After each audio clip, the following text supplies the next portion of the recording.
She's with me. The single father's voice cuts through the noise of the city hall chamber like a blade. Calm, certain, dangerous. Every camera in the room swings toward him. He's standing at the public comment podium. 41, dark-skinned, close-cropped graying hair. Lean in the way men get when they've carried weight their whole lives. The fluorescent lights catch the edges of his face. High cheekbones, jaw set like stone. Beside him stands a 17-year-old girl everyone in this room has seen on the news. The runaway, the victim, the mentally unstable niece. At the front table, Victoria Aldrich, silver hair, tailored suit, old Chicago money, sits perfectly still, but her knuckles are white on the armrest. The moderator clears his throat. "Sir, please state your name for the record." The man hesitates, just for a second, because saying his name means the end of 6 years of silence, 6 years of invisibility, 6 years of running. Victoria's lawyer stands. "Mr. Chairman, this is a disruption of official proceedings. I move to have these individuals removed. My name is Marcus Webb." The room goes quiet. 6 years ago, I was an executive protection specialist, the kind governments call when everything else has failed. A journalist in the third row sits up straighter, recognition dawning. Marcus continues, his voice still calm, still steady. "The girl standing next to me is the daughter of 2 investigative journalists who were murdered 3 months ago. They were killed trying to finish the work my wife died for." Victoria's face drains of color. "And the woman at that table," Marcus nods toward Victoria, "is the reason they're all dead." The chamber erupts. Cameras flash. Reporters shout questions. Victoria's legal team swarms the moderator's bench. But Marcus doesn't move, doesn't flinch. He just stands there, calm and unshakable, like a man who's finally stopped running from the thing that's been chasing him. If you believe that some people mistake quietness for weakness, and that the most dangerous man in the room is often the one nobody sees coming, then stay with this story. Because what happens next will prove that silence isn't surrender, it's strategy. Before we begin, hit subscribe and tell me in the comments, have you ever watched someone powerful underestimate the wrong person? But to understand how a warehouse worker became the most dangerous man in Chicago, we need to go back 3 weeks, to a Saturday morning at Navy Pier, when a father and daughter went looking for peace and found something that would shatter everything. The warehouse smelled like cardboard and diesel fumes. Marcus Webb moved through the rows of stacked pallets with the same precision he brought to everything, lifting, turning, stacking. His dark skin caught the harsh, fluorescent light as he worked. 41 years old, and his body still moved like it remembered something his mind refused to think about. 4 in the morning. Most men on this shift dragged themselves through the hours. Marcus never dragged. Outside the loading dock, his daughter sat on a concrete barrier with her sketchbook open across her knees. Zara was 13, all sharp angles and sharper questions. She wore her earbuds, but the music was off. She told him once that she just liked the quiet better when people thought she couldn't hear them. Marcus finished his last pallet at 6:15. He clocked out, nodded to the night supervisor, and walked into the pre-dawn cold. Zara looked up from her sketch. She didn't smile, but she stood. They walked home through streets that were just starting to wake. A man watering the flowers outside his corner store waved. Marcus waved back. Mrs. Patterson, sweeping her stoop 3 doors down from their building, called out a good morning. Marcus returned it. Bronzeville had a rhythm. Marcus had learned it over 6 years, learned how to be part of it without being seen. Their apartment was on the 2nd floor, small, clean. The furniture was old, but Marcus kept it that way on purpose. Nothing worth noticing, nothing worth remembering. He made breakfast while Zara spread her homework across the kitchen table.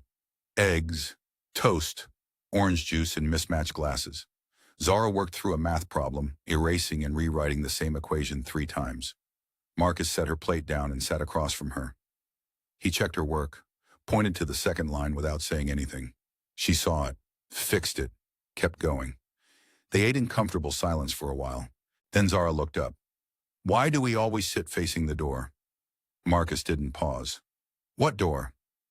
"Every door. Restaurants, the library, even here." She gestured at the table. "You always take the chair that faces the door. You always put me with my back to it. I like to see who's coming in. That's not an answer.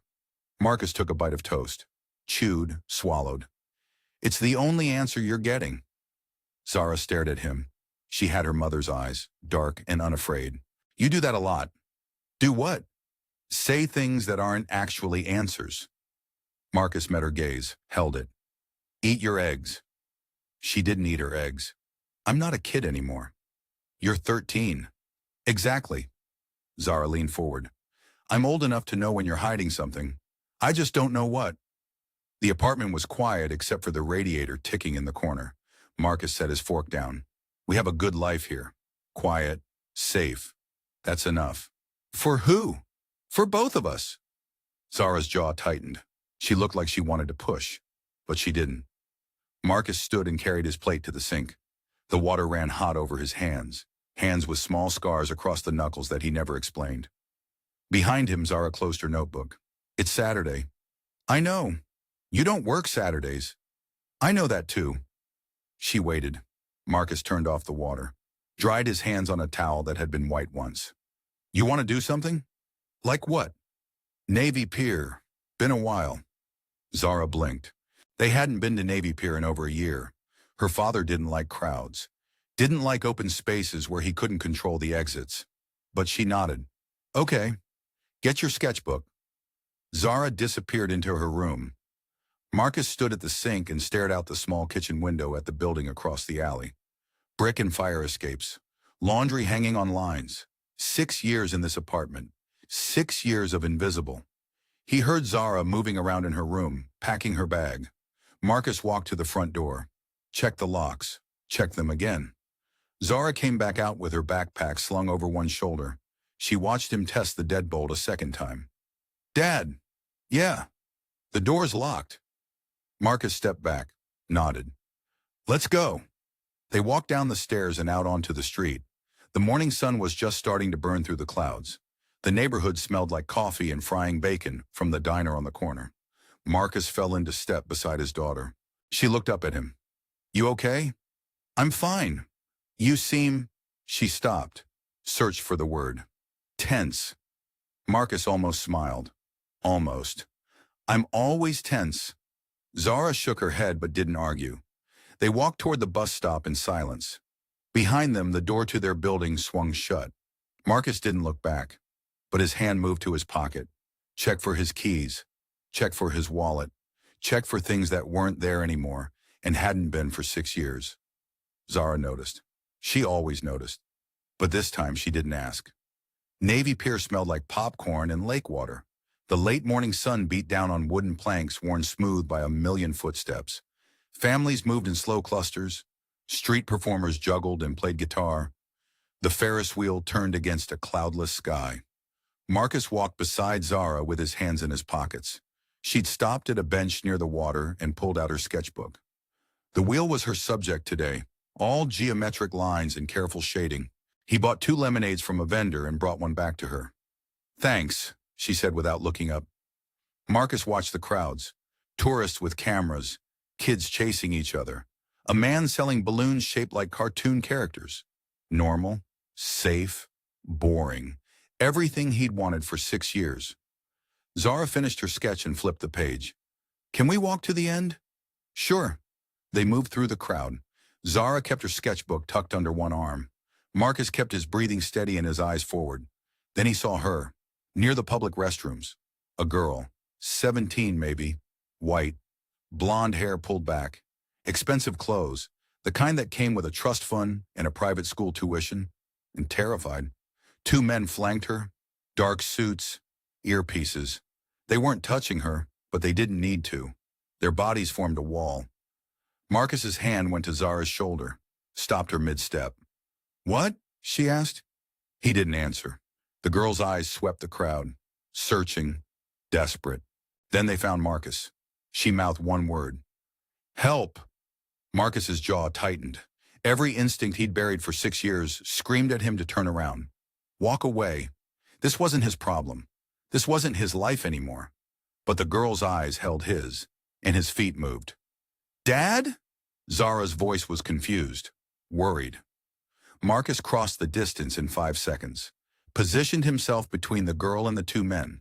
His posture shifted, shoulders back, weight centered, hands loose at his sides. The men stopped talking. "She's with me," Marcus said.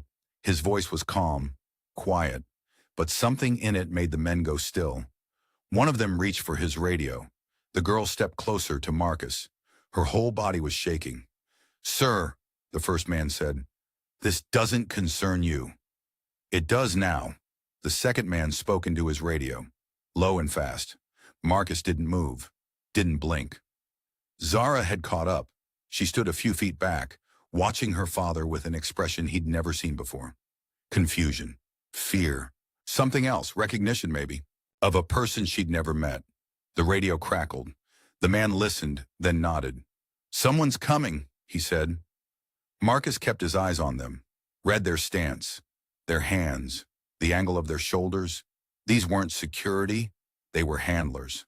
3 minutes later, a black town car pulled up to the curb. The back door opened. A woman stepped out. She was in her mid-50s, silver hair cut in a sharp bob, tailored suit that probably cost more than Marcus made in 6 months. Her smile was polite and cold as winter. She walked toward them like she owned the pier, like she owned the city. "Thank you so much," she said, addressing Marcus but looking at the girl. "I've been so worried." Her voice was smooth, practiced, the kind of voice that had given speeches and sat on charity boards. "This is my niece, Lily. She ran away from her treatment facility this morning." Lily shook her head. Tears streamed down her face. "That's not—" Her voice broke. The woman's smile didn't waver. "Lily has been struggling with some emotional challenges. We're getting her the help she needs." Marcus looked at Lily, then at the woman. "She doesn't want to go with you." The woman's eyes finally landed on Marcus. Really looked at him. Took in his worn jeans, his warehouse jacket, the color of his skin. Her smile turned sharp. "I appreciate your concern, but this is a family matter. I'm Victoria Aldrich, Lily's legal guardian." She reached for Lily's arm. Lily whispered, "Please." Marcus didn't move. Victoria's mask slipped. Just for a second. Her eyes went cold. She raised one hand. A small gesture, barely noticeable. But the two men in suits moved immediately. And from somewhere behind Marcus, more people came. Hotel security. 4 of them. Uniforms and radios and hands reaching for his arms. "Sir, we need you to come with us." Marcus let them take his arms. Didn't resist. Victoria leaned close to Lily. Said something Marcus couldn't hear. Then she guided her niece toward the car. Lily looked back once. Her eyes found Zara. The security guards walked Marcus toward a service entrance. A door marked "Staff Only," a cramped hallway that smelled like cleaning supplies. Zara followed. "Dad, what's happening?" "It's fine," Marcus said. "It's not fine. They can't just—" "Stay calm." They put him in a back office. Concrete floor, metal desk, 1 chair. A supervisor came in, asked for his ID, asked what he'd been doing, asked if he understood that interfering with a minor was a serious matter. Marcus answered in single sentences, gave nothing. The supervisor made a phone call, spoke to someone Marcus couldn't see. After 20 minutes, they let him go. "Ms. Aldrich isn't pressing charges, but we have your information. If this happens again, we will involve the police." Marcus nodded. They escorted him back out to the pier. Zara was waiting by the entrance. Her sketchbook was closed. Her face was tight with something Marcus had spent 6 years trying to keep her from feeling. Shame. They walked back toward the bus stop in silence.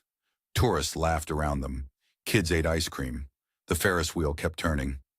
Marcus had been humiliated in front of his daughter, detained like a criminal, dismissed like he was nothing, because to people like Victoria Aldrich, he was nothing. Zara didn't speak until they were on the bus. Then she reached into her jacket pocket, pulled out a folded napkin. "That girl," she said quietly. "Lily. She slipped this to me when they were taking you away." Marcus took the napkin, unfolded it. Inside, written in shaky handwriting, was an address. The apartment was quiet except for the hum of the refrigerator.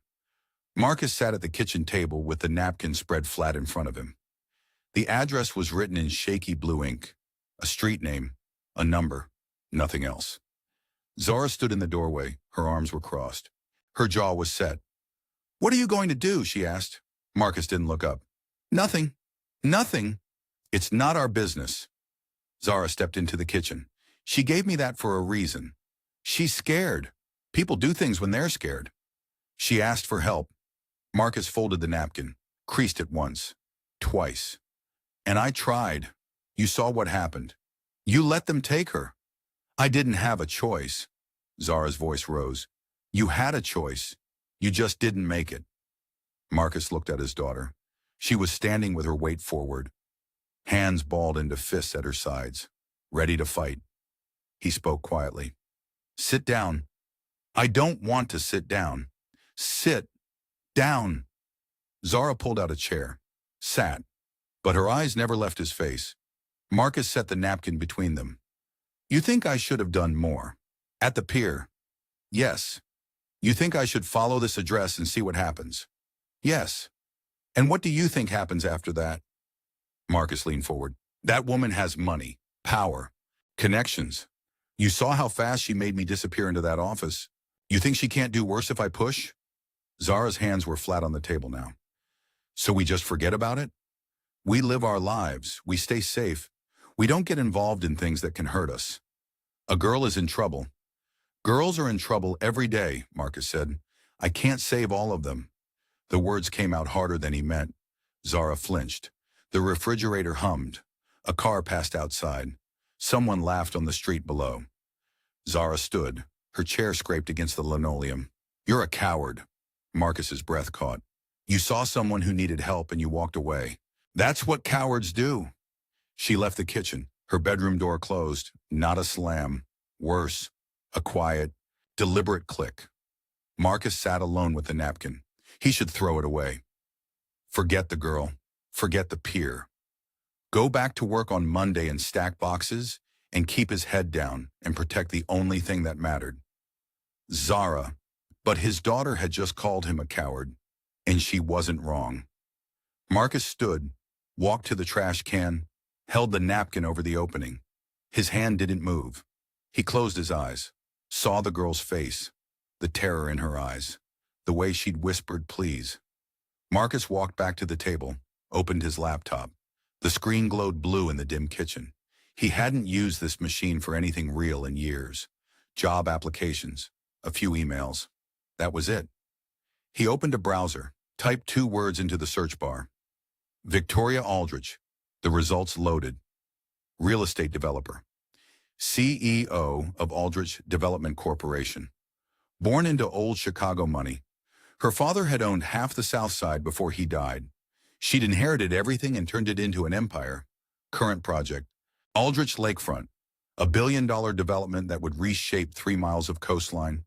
Luxury condos, shopping, a private marina. Hundreds of families displaced. 3 neighborhoods gutted. And Victoria Aldrich smiling in every photo like she'd done them all a favor. Marcus scrolled, read, absorbed. Then he searched for Lily Chen. The results were sparse. A few social media profiles set to private. A mention in a private school newsletter from 2 years ago. Then an obituary. David Chen. Rebecca Chen. Killed in a car accident 3 months ago on a mountain road outside Denver. Brakes failed on a steep grade. Both died on impact. Survived by their daughter Lily, age 17. Marcus's hands went still on the keyboard. He searched again. Added Victoria Aldrich's name. One result. A legal notice buried in the back pages of a community newspaper. Victoria Aldrich appointed legal guardian of Lily Chen following the death of her parents.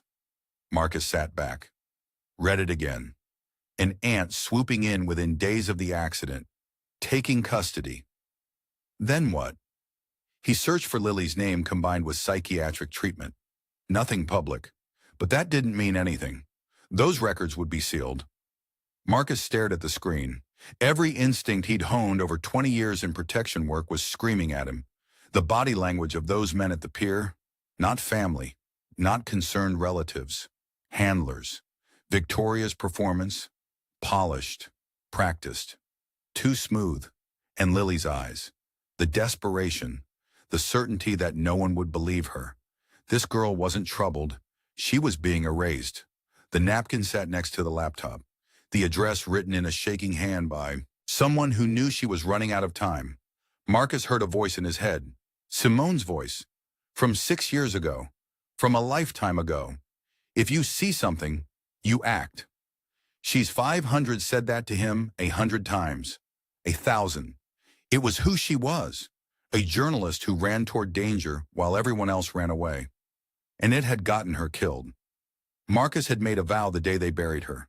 No more strangers. No more choosing other people over his own family. He'd kept that vow for 6 years. Kept Zara safe. Kept them both invisible. But his daughter had looked at him tonight and called him a coward. And somewhere in the city, a girl who'd asked for help was locked away by people who had the power to make her disappear completely. Marcus pulled a notepad from a drawer, copied the address from the napkin in his own careful handwriting. Then he closed the laptop, turned off the kitchen light, stood in the dark and told himself he was just writing it down, just in case. That didn't mean he was going to use it, but the address was in his pocket now, and he knew himself well enough to know what that meant. Marcus made the call at 2 in the morning. The phone rang 3 times before a voice answered. Rough, alert, not surprised. It's been 6 years, the voice said. I know. You swore you were done. I need a favor, Terrence. There was a pause, the sound of movement on the other end. A door closing. Then Terrence spoke again, quieter this time. What kind of favor? The kind you don't ask questions about. Another pause. Longer. Address? Marcus gave him the facility name. The one he'd found buried in the public records for Lily Chen's psychiatric treatment. Willowbrook Behavioral Health, North Shore, private, expensive, the kind of place that kept people quiet. I'll call you back in 20, Terrence said. The line went dead. Marcus sat in his kitchen with the lights off. The clock on the microwave glowed green. 2:17, 2:18, 2:19. His phone buzzed at 2:34. Shift change is at 5. Staff rotation puts 2 nurses on the 3rd floor. Security is minimal. They rely on locked doors and medication more than bodies. I'm sending you access codes and a floor plan. Thank you. Marcus. Yeah. Don't get caught. The line went dead again. Marcus spent the next 2 hours planning. He studied the floor plan Terrence sent, memorized the exits, the camera positions, the timing windows. This was muscle memory, old reflexes he'd buried but never lost. At 4:30, he left the apartment. Zara was asleep. He didn't wake her. The drive to the North Shore took 40 minutes. The facility sat behind iron gates and tall hedges, clean, private, invisible from the road. Marcus parked 3 blocks away, walked in through a service entrance during the shift change, white coat over his arm, clipboard in hand, moved like he belonged. No one stopped him. The 3rd floor was quiet, carpeted hallways, soft lighting, doors with small windows and electronic locks. Marcus found Lily's room at the end of the hall, room 314. He used Terrence's code. The lock clicked. He stepped inside. Lily was in bed, pale, thin. Her eyes were half closed, unfocused from whatever they'd given her. Marcus crossed the room, knelt beside the bed, spoke quietly. Lily, my name is Marcus. I'm the man from the pier. I'm getting you out of here. Her eyes found his face. Recognition flickered. Can you walk? She nodded, slow, uncertain. Marcus helped her sit up. Her movements were sluggish, but she followed his instructions. He wrapped a blanket around her shoulders, helped her into slippers. We're going to walk out of here. Slow, calm. If anyone asks, you're going to physical therapy. Okay. They moved into the hallway. Marcus kept his hand light on her elbow, steadying, not controlling. A nurse passed them, looked up from her tablet. Marcus nodded, kept walking. The nurse returned to her screen. They took the stairs, moved through the ground floor, out the same service entrance Marcus had used to enter. No alarms, no shouts, no evidence they'd ever been there. Just confusion, waiting to be discovered hours from now when the morning shift arrived. Marcus put Lily in his car, drove to an address Terrence had given him, An apartment building in Evanston, third floor, Unit 3B. The safe house was small, one bedroom, a couch, a kitchen table, clean but impersonal. Marcus sat Lily on the couch, brought her water, a blanket. She drank slowly. Her hands were shaking, but the fog in her eyes was starting to lift. "Where am I?" she asked. "Somewhere safe." "Who are you?" "Someone who used to help people." Lily studied him, really looked at him for the first time since the pier. Her eyes traveled over his face, his hands, the way he moved through the space with controlled precision. "You moved like a professional back there," she said. "Like you've done this before." Marcus didn't answer. "Who are you?" she asked again. He met her eyes. "Someone who used to protect people." "Used to?" "Yeah." "Why did you stop?" The question hung in the air between them. Marcus looked at this girl, 17, traumatized, running for her life from people with more power than mercy. He saw Simone in her, not in her face, in her situation, a journalist's daughter, someone who knew too much, someone powerful people wanted to erase. "Because I made a promise," Marcus said quietly, "to keep my daughter safe, and that meant walking away from everything else." Lily pulled the blanket tighter around her shoulders. "But you came anyway." "I came anyway." She was quiet for a long moment. Then she reached for the backpack she'd been clutching since he'd found her at the pier, the one she'd never let go of. Not when Victoria's men took her, not in the facility, not now. She opened it, pulled out a folder. Her hands were still shaking, but her eyes were clear. "I need to show you something," she said. Marcus took the folder. "It's why my parents died." Morning light filtered through the safe house windows. Marcus had made coffee. Lily sat on the couch with her backpack in her lap. She'd been holding that bag since Navy Pier, through the extraction, through the fog of whatever they'd given her. She'd never let it go. Now she unzipped it slowly. Inside were file folders, USB drives, printed documents held together with paper clips, the accumulated work of people who'd spent years digging into something they shouldn't have touched. "My father was David Chen," Lily said. Her voice was steadier now. The sedatives had worn off. "He was an investigative journalist. My mother was Rebecca Chen. She was his research partner." Marcus set down his coffee, listened. They were investigating mining corruption, cobalt, in the Democratic Republic of Congo. Lily pulled out a folder, opened it. Shell companies, illegal exports, money laundering, the whole chain from the mines to Chicago. She spread documents across the coffee table. Shipping manifests, corporate filings, wire transfers moving through banks in 3 countries. They worked on this for 2 years. Got close. Really close. Lily's hands trembled slightly as she sorted through the papers. Then 3 months ago, their brakes failed on a mountain road outside Denver. Both died on impact. Marcus's jaw tightened. Victoria became my legal guardian within a week. Had me in Willowbrook within 2 weeks. Lily looked up at him. "You know what that place is, right? It's not a hospital. It's a box where rich people put inconvenient problems." She pulled out another folder. This one was labeled in neat handwriting. "Sources, Kinshasa 2020. Lily handed it to Marcus. He opened it. Inside was a contact sheet. Names, phone numbers, affiliations. People who'd risked everything to talk to journalists about crimes most of the world would never hear about. Marcus scanned the list. First name, local union organizer. Second name, environmental researcher. Third name, Simone Webb, freelance journalist, embedded with U.S. diplomatic mission. Marcus stopped breathing. The paper in his hands felt like it weighed 1,000 pounds. He stared at his wife's name, her phone number, the notation beside it. Primary source. Full documentation provided. "Your wife was their key," Lily said quietly. "She gave them everything. Witness statements, shipping manifests, corporate documents that proved the whole network. My parents were going to publish 6 months after she died." Marcus couldn't speak. "But the network got to them first." The room was silent except for the hum of the refrigerator in the kitchen. Morning traffic passed outside. Someone laughed on the street below. Marcus's world had just collapsed into a single piece of paper. Lily reached into the folder and pulled out a photograph. Old, bent at the corners. the kind people carried in wallets. She handed it to Marcus.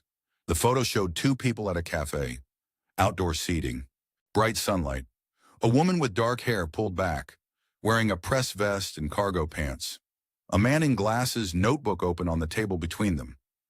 Both were laughing at something off camera. Marcus knew that laugh. He'd heard it 1,000 times, had spent 6 years trying not to hear it in his memory. Simone. His hands shook as he turned the photo over. On the back, in Simone's handwriting, "If anything happens, find Marcus Webb. He'll know what to do." The date was written beneath. April 2020, 2 months before the car bomb. Marcus set the photo down carefully, his vision blurred. He blinked it clear. Lily was watching him. "You're Marcus Webb?" He nodded. Couldn't trust his voice. "My parents had this photo in their office. They showed it to me once. Told me about your wife, about what she'd uncovered, about how brave she was." Lily's eyes were wet, but she didn't look away. "They said if anything ever happened to them, if I ever needed help, I should find you." She paused. "They said you were the best, that you'd protected people all over the world, that if anyone could keep me safe, it was you." Her voice cracked. "I just didn't know how to find you. I didn't know your phone number or where you lived or anything. I was going to try after I got out of Willowbrook." Marcus finally found his voice. "But I found you first. You found me first." The morning sun had climbed higher. It cut across the coffee table, illuminating the scattered documents. Years of investigation, 2 dead journalists, 1 dead source, and now a 17-year-old girl who carried the proof that could bring down everyone responsible.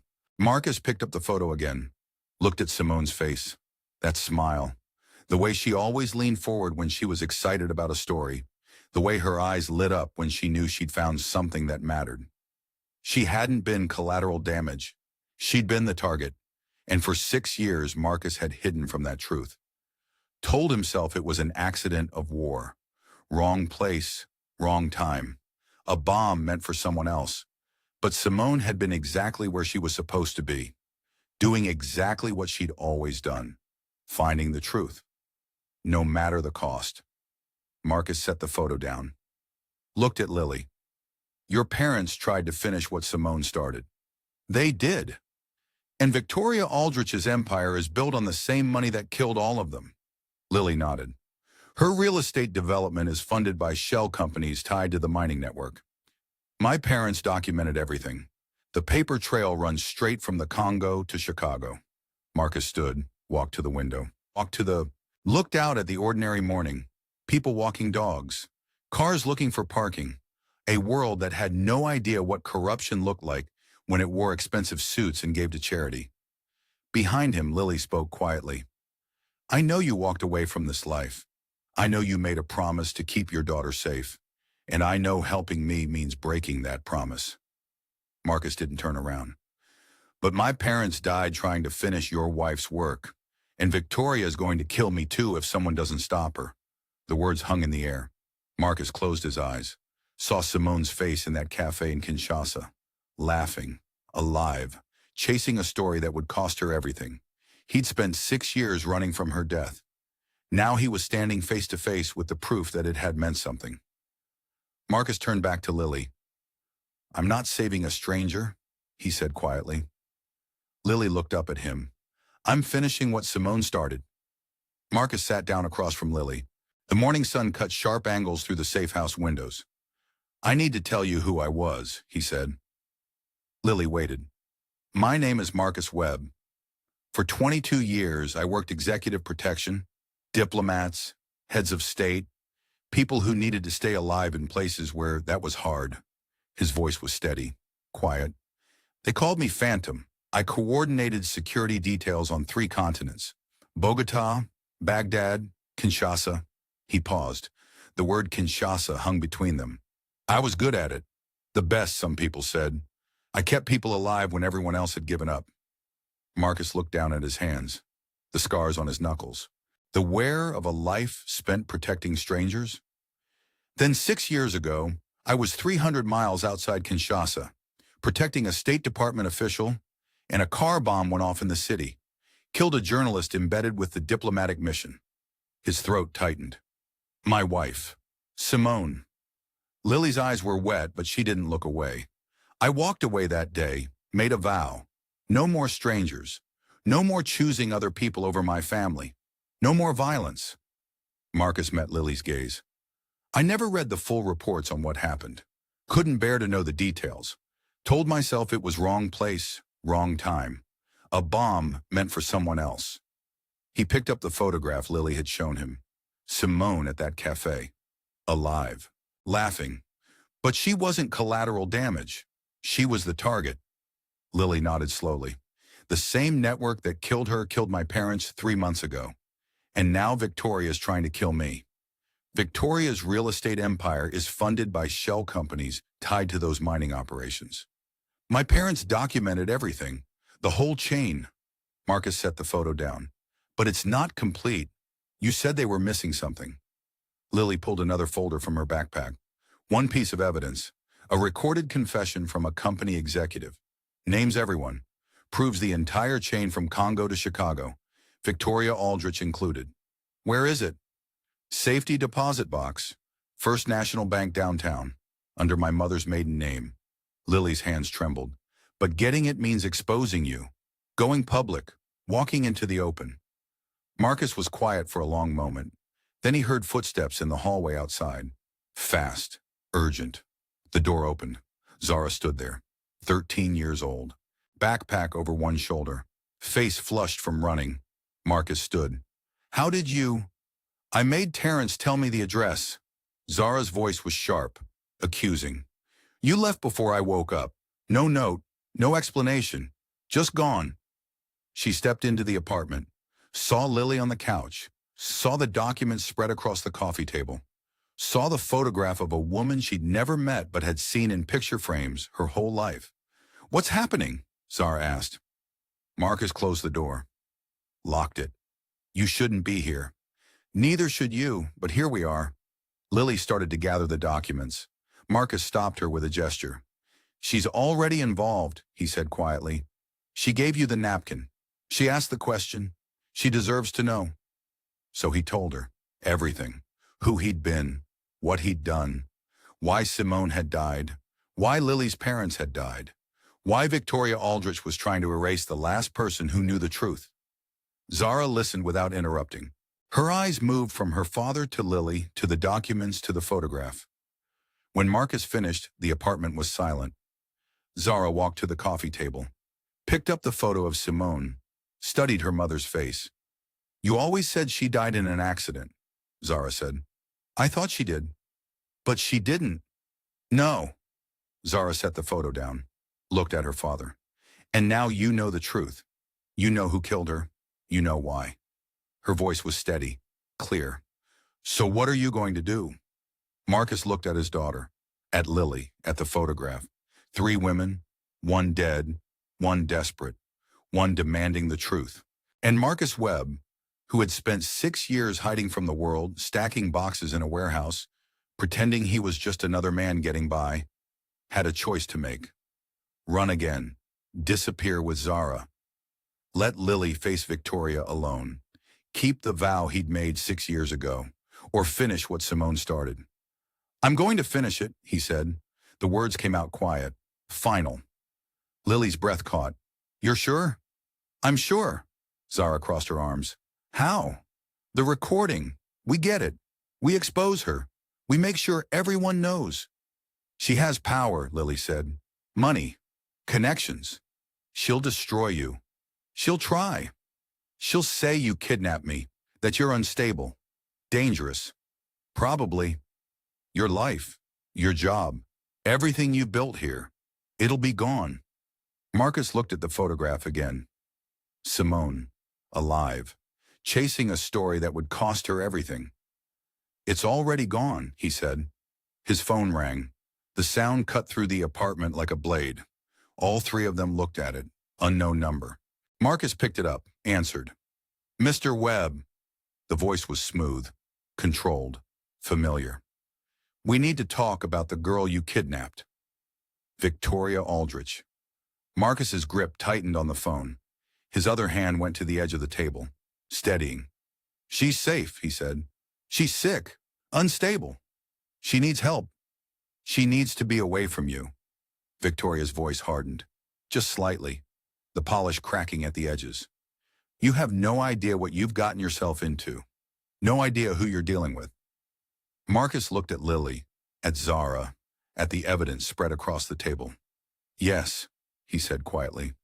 I do. Victoria Aldrich appeared on the 10 o'clock news 12 hours after Marcus hung up on her. She sat in a leather chair in what looked like a home office. Soft lighting, expensive art on the walls behind her. Her silver hair was perfect. Her eyes were red. My niece Lily is a troubled girl, she said. Her voice broke just slightly. Controlled. Convincing. She lost both parents 3 months ago in a tragic accident. The grief has been devastating. She's been institutionalized twice for her own safety. The interviewer leaned forward, sympathetic. And now she's missing. She was taken. Victoria pulled a tissue from a box off camera, dabbed at her eyes. By a man named Marcus Webb, a former military contractor with a history of violence.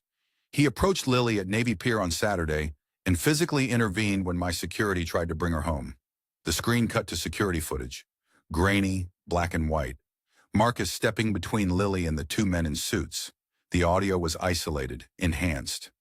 She's with me. The way it was edited, Marcus looked dangerous, threatening. His body language read as aggression instead of protection. Victoria's voice returned. Mr. Webb has a documented background in executive protection and covert operations. He's trained in extraction techniques, and according to his employment records, he's been unemployed for extended periods. Unstable. The interviewer asked the obvious question. Have the police been notified? They're investigating, but I'm terrified for Lily's safety. This man is dangerous, and my niece is vulnerable.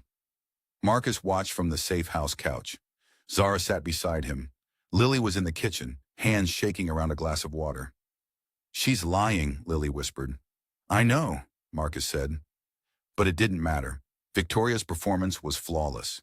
By morning, Marcus's name was everywhere. The news vans found his apartment building by sunrise. Cameras on the sidewalk, reporters shouting questions at neighbors. Mrs. Patterson from down the hall refused to comment.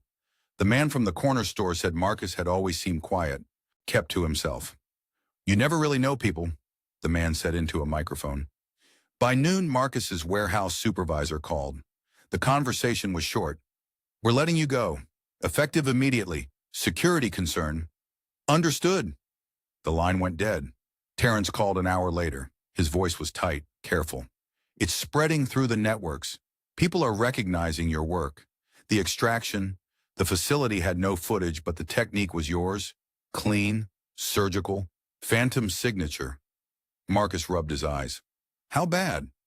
Some people are reaching out, offering help. Old colleagues who remember what you were, who you protected. Terrence paused. But others are selling information. Victoria has money, and people talk. What's she offering? Location, confirmation, anything that helps her narrative. Marcus looked at Zara. She was on her phone, scrolling through something. Her face was pale. How much time do I have? Marcus asked. Days, maybe less. She's got institutional power, donations to the Police Benevolent Fund, connections to the mayor's office, lawyers who specialize in destroying people. Terrence's voice dropped lower. Marcus, she's not just trying to get Lily back. She's trying to bury you. I know. Then you need to move. Now? Marcus ended the call, looked at Lily. Where's the recording? Lily set down her water glass. Safety deposit box, First National Bank, downtown, under my mother's maiden name, Chen. Can you access it? I have the key and the account paperwork. My mom gave it to me before. Her voice caught. Before they died. Marcus stood, walked to the window, looked down at the street below. Ordinary morning, people walking to work, coffee cups in hand. No idea that somewhere in the city, a man's life was being systematically dismantled by someone with more money than mercy. Zara spoke from the couch. Dad. He turned. She held up her phone. On the screen was a news article. His face, his name, his background. All of it framed as evidence of instability. They're saying you're dangerous. I know. They're saying you kidnapped her. I know. Zara's eyes were wet, but her voice was steady. Are they going to arrest you? Marcus sat down beside his daughter, put his hand over hers, felt how small it was, how much she'd grown in 6 years without him noticing. Maybe, he said quietly. Then why are we still here? Why aren't we running? Marcus looked at Lily, at this girl who carried proof that could bring down everyone responsible for killing Simone, for killing her parents, for 6 years of corruption that ran from Congo to Chicago. Because running doesn't stop her, he said. It just proves her story. Lily moved to the couch, sat on Marcus's other side. Getting the recording means going to the bank, in public, with cameras. They'll see you. Yes. They'll know where you are. Yes. Victoria will know. Marcus nodded. That's the point. Zara looked at him. I don't understand. We can't hide from this. Victoria has too much power, too many resources. Marcus met his daughter's eyes. But there's one place she can't control the narrative. One place where the truth matters more than money. Where? Lily asked. Marcus pulled up a calendar on his phone, found what he was looking for. 2 days away, public meeting, City Hall. There's a zoning hearing for her lakefront development project. It's a public forum. Cameras, city officials, journalists, federal investigators attend these because of the money involved. Lily's breath caught. You want to present the evidence there, in front of everyone. She'll have lawyers, security. She'll try to have us removed. She will. They'll say I'm unstable, that you're dangerous, that none of it's real. Marcus looked at the girl who'd slipped a napkin to his daughter at Navy Pier, who'd survived 3 months of Victoria's attempts to erase her, who'd kept her parents' investigation safe when everyone else would have given up. Then we make it impossible to ignore, he said. Zara stood, paced to the window, looked out at the city. This is insane. Probably. You could go to jail. Maybe. We could lose everything. Marcus stood, walked to his daughter, put his hands on her shoulders. We already lost everything 6 years ago, and I've spent that time hiding, being invisible, letting the people who killed your mother win. He turned to Lily. Your parents tried to finish what Simone started. Victoria silenced them. She'll silence you too if we don't stop her. The safe house was quiet except for the distant sound of traffic. 3 people standing in a room, deciding whether to walk into the fire or keep running. Lily spoke first. The recording is at First National. We can get it tomorrow morning. Marcus nodded. And the hearing is the day after. Friday, 2 p.m. Zara looked at her father. This is really happening. Yes. We're really going to do this. Marcus pulled his daughter close, felt her arms wrap around him, held her the way he should have held her 6 years ago when the world fell apart and he ran instead of fought. We're going to finish it, he whispered. Outside, the city hummed. News vans circled his apartment building. Police prepared statements. Victoria Aldrich sat in her office and planned her next move.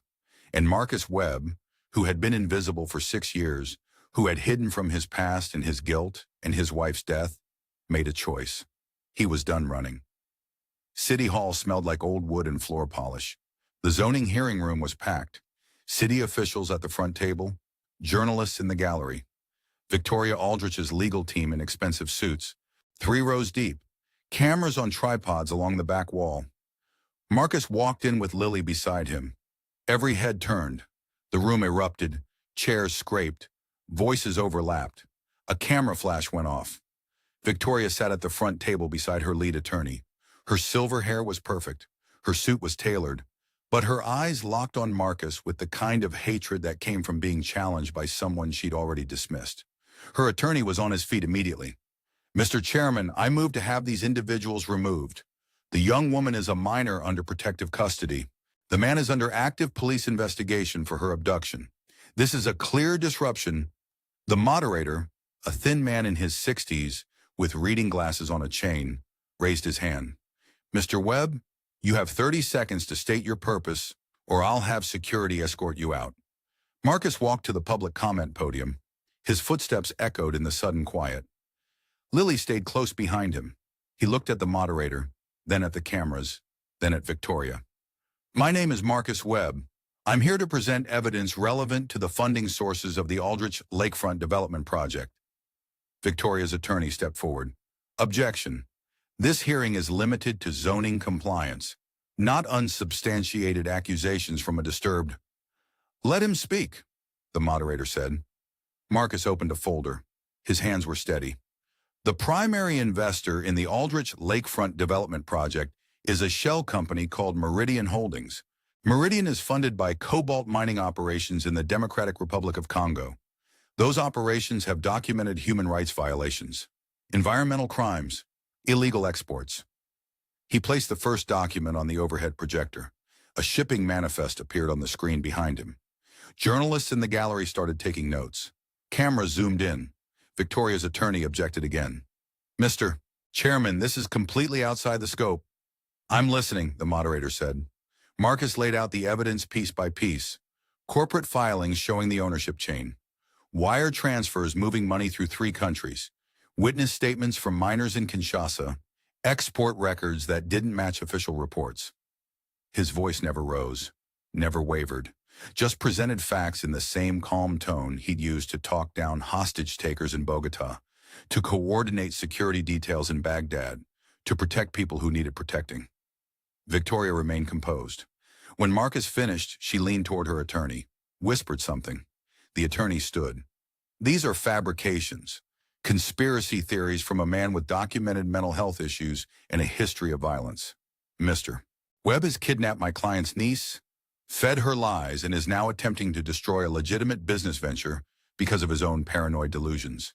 Victoria added her voice, calm, reasonable. This is heartbreaking.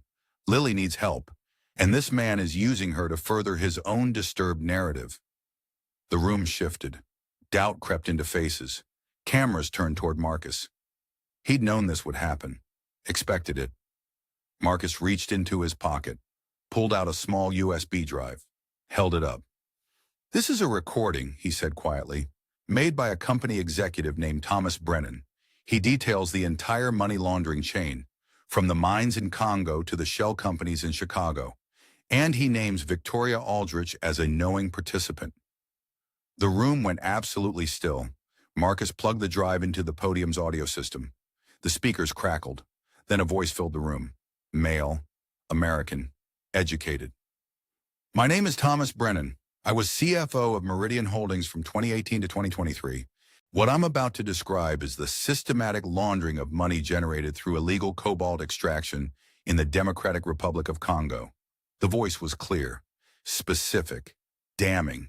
It named companies, dates, wire transfer amounts, shell corporations, and it named Victoria Aldrich 12 times. Not as a victim, not as someone misled, as a partner, an architect, someone who knew exactly where the money came from and didn't care as long as it kept coming. The recording lasted 4 minutes. When it ended, the room was silent. Victoria's attorney recovered first. This could be fabricated, edited. There's no way to verify. A woman stood in the gallery, mid-50s, gray hair, wireframe glasses. Marcus recognized her from the photo Lily had shown him, a journalist who'd covered international corruption for 30 years. I knew Simone Webb, she said. Her voice carried across the room. I know this story. I know what she uncovered in Kinshasa. I know what it cost her. She looked at Marcus. If Marcus Webb says it's real, it's real. Another voice from the back, older, authoritative, a man in a dark suit standing near the federal investigators. That's Phantom. The name landed like a stone in water. Ripples spread through the room. Marcus Webb, the man continued, he protected me in Damascus in 2015, saved my life twice in 1 week. If he says someone is in danger, you listen. The moderator called for order, banged his gavel, but the damage was done. The doubt had shifted. Cameras were focused on Victoria now. Journalists were typing furiously. 2 men in suits near the back, federal investigators Marcus had spotted when he walked in, were conferring quietly. One of them approached the podium, showed his badge. Special Agent Morrison, FBI. I'm going to need copies of all that evidence. Marcus handed him the folder, the USB drive, everything Lily's parents had died protecting. Victoria stood. Her mask was cracking, the polished exterior fracturing at the edges. This is a witch hunt, political persecution. I won't stand here and— Mrs. Aldrich, Agent Morrison said calmly, I'd advise you to remain seated while we review this material. She didn't sit. She gathered her things. Her attorney tried to stop her, but she waved him off. Victoria Aldrich had built an empire on the assumption that money and power made her untouchable. That people like Marcus, quiet men in worn clothes who stacked boxes and kept their heads down, didn't matter. She turned to leave. Marcus spoke one more time. Quiet, steady. You took everything from me once. You don't get to do it again. Victoria stopped, looked back at him. Her eyes were ice. You have no idea what you've done, she said. Yes, Marcus said. I do. She left. Her attorneys followed. The cameras tracked her every step. The moderator adjourned the hearing. The room dissolved into chaos. Journalists shouting questions, officials conferring, investigators collecting evidence. Marcus stood at the podium. Lily beside him. Zara appeared from the gallery where she'd been sitting with Terrence. The three of them stood together while the room swirled around them. Marcus had been invisible for 6 years. A ghost. A man who'd walked away from everything he was to protect the one thing that mattered. But Simone had died for the truth. Lily's parents had died for the truth. And Marcus Webb, who'd once been called Phantom, who'd protected presidents and diplomats, who'd walked away from that life because he couldn't save his wife, had just made sure the truth finally won. 3 months later, Victoria Aldrich was indicted on 12 counts, including money laundering and conspiracy. Her assets were frozen. The Lakefront Development Project was halted pending federal investigation. Marcus stood in his new office and watched the news coverage on mute. The office wasn't much. 3rd floor of a converted warehouse in Pilsen, exposed brick, industrial windows, a desk, 2 chairs, and a filing cabinet. But it was purposeful. It mattered. The door opened. A young woman in her 20s stepped in. Colombian, journalist. She'd been receiving death threats for 6 months after publishing an expose on illegal logging. Marcus listened to her story, asked questions, made notes. When she finished, he told her exactly what protections were available, which routes were safest, which contacts could help. She thanked him, left with more hope than she'd carried in months. This was the work now. Not bodyguarding, not standing between bullets and diplomats, but protecting the people who told the truth when telling the truth could cost them everything. The same organization Simone had worked for. Zara appeared in the doorway 20 minutes later. School bag over one shoulder, sketchbook under her arm. Can I sit in? She asked. Always. She settled into the chair by the window, pulled out her homework. But Marcus knew she wasn't really doing math. She was watching him work, learning who her father had always been under the silence and the fear. An hour later, another knock. Marcus looked up. Lily stood in the doorway. She was 17 now, still thin, still carrying the weight of everything she'd survived. But she looked different, lighter, like someone who'd finally stopped running. Hey, she said. Hey. Lily had been placed with her aunt in Milwaukee, her mother's sister, a woman Victoria's lawyers had kept away for 3 months with restraining orders and custody battles.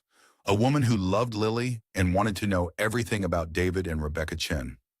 Lily visited Chicago once a month, sometimes to see Marcus and Zara, sometimes to meet with publishers. She was writing a book about her parents, about Simone, about the investigation that had cost 3 lives but finally brought justice. How's the writing? Marcus asked. Hard. Good. Lily sat down. I'm at the part where you walked into City Hall. That must be a short chapter. She smiled. You'd be surprised. They talked for a while. About the book. About her aunt. About school. Normal things. The kind of things people talked about when they weren't running for their lives. Before Lily left, she hugged Marcus, then Zara. Thank you, she said quietly. Marcus nodded. Didn't need to say anything. The next day was the anniversary. 6 years since Kinshasa. Since the car bomb. Since the day Marcus's world ended, and he'd spent the next half-decade hiding from the pieces. He and Zara took the train to the cemetery. October afternoon, cool and clear. The trees were losing their leaves. Simone's grave was in a quiet section near the east fence. Simple headstone. Her name, Her dates, the word journalist underneath. Zara knelt. Placed flowers at the base. White roses, Simone's favorite. Marcus knelt beside his daughter, pulled a folded newspaper article from his jacket pocket, unfolded it carefully. The headline read, "Mining Corruption Ring Exposed, Work of Slain Journalists Vindicated." The article detailed the federal investigation, the indictments, the connections between Kinshasa and Chicago that Simone had uncovered, that David and Rebecca Chin had tried to prove, that Lily had finally brought into the light. Marcus set the article against the headstone, let his fingers rest on the cool stone. "I finished it," he whispered. The wind moved through the cemetery, carried the smell of cut grass and autumn air. Zara's hand found his, squeezed. They stayed for a while, not talking, just being present in the place where grief and gratitude met. When they finally stood to leave, the sun was low in the sky. They walked home through Bronzeville. The neighborhood was alive with evening sounds, music from open windows, kids playing on stoops, the smell of someone grilling in their backyard. Mrs. Patterson was watering her flowers. She waved. "Good to see you, Marcus." "You too, Mrs. Patterson." The man from the corner store was closing up. He nodded, called out a greeting. Marcus returned it.